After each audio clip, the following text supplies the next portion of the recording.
Do your ears ever feel empty? Do the sounds that go into them bore, annoy, or scare you? Does the lack of sound scare you even more? Well, not to worry. Today's sponsor is Raycon, the best sound thingies this side of the other side of this thing. Everywhere.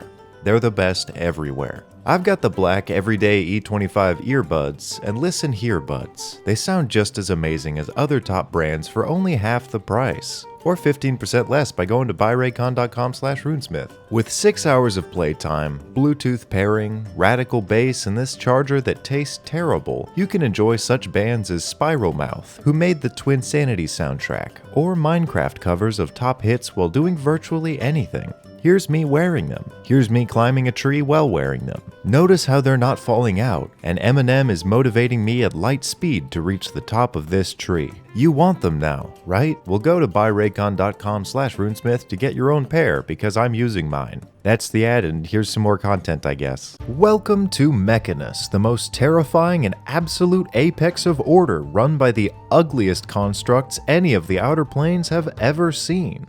Except in this illustration, I don't know who did it, but I would absolutely play a mobile game called Modron March with this style. To understand this plane, before I describe its natives, let's look at what the Outer Planes are. Each one of them only exists to embody an ideal, all of which adhere to the alignment table. For example, a good alignment is going to be full of life and peace, an evil one bathed in blood and turmoil, and a front-end alignment involving 2 wheels is going to be about $75. The gods who personify the ideals and domains all call them home, like the good guys who sit in the good places and the bad guys who run the bad places. But the neutral places mostly govern themselves, which brings us to the ever-turning cog inside the great wheel, the plane of absolute law without question.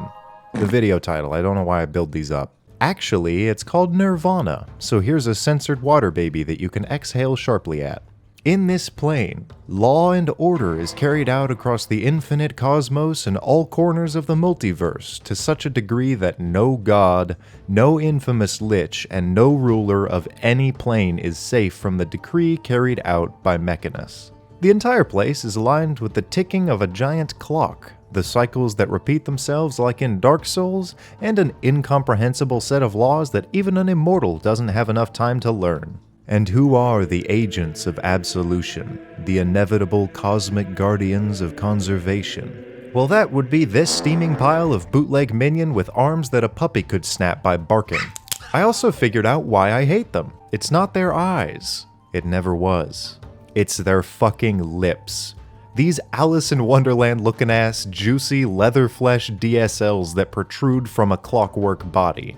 I ask you why? Pray tell, O gods above and beyond us, when the Tridrone looks like it could make me cream by whispering in my ear, do they only speak Modron?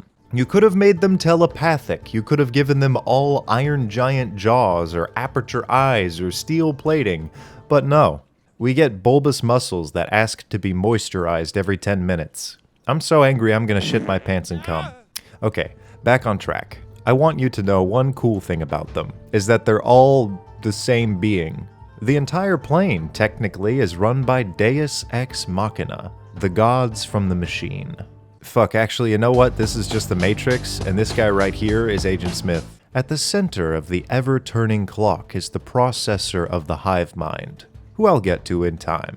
You could actually agree that Mechanus is a divine motherboard that runs the world and is above the gods. And the developers installed an automatic bug fix that runs once every 17th cycle, every 289,468, 180,831, 1,265,821.0404 days. Cosmic math is weird. But these countless cereal box mascots brainlessly march across the Great Wheel, doing a literal census of the divine, the mundane, and the forsaken. Also, like 90% of them die each time, so that's cool. Let's look at them.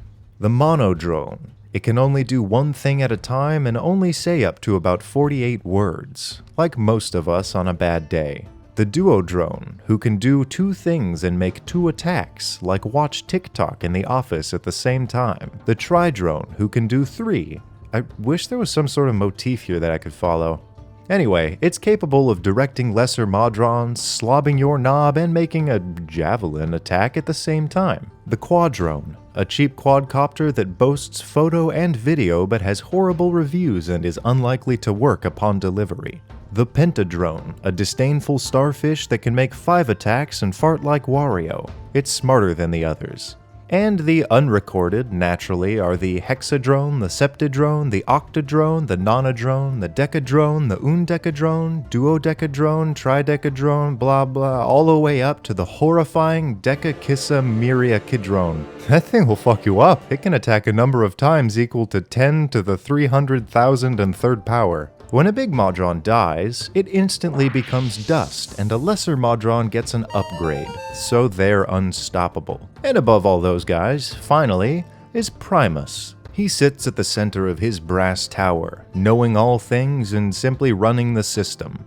Would you perhaps be interested in shutting down the process and fulfilling the Talos principle, but in reverse? One of two things will happen. Primus either fakes his death and then is instantaneously replaced by a Decapentamodeus drone, which actually means he's a Modron and has juicy lips. Or he stops the gears of Mechanus and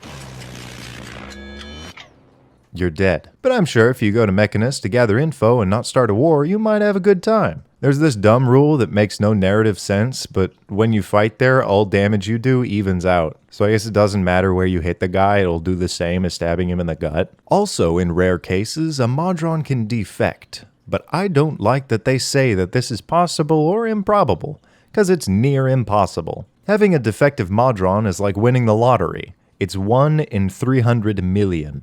Math. And that's basically Mechanus. Also, about all that stuff that happened earlier, I'm over it. I'm not beating myself up. I'm just moving forward and changing my approach because that's what you're supposed to do. So yeah, I'm fine.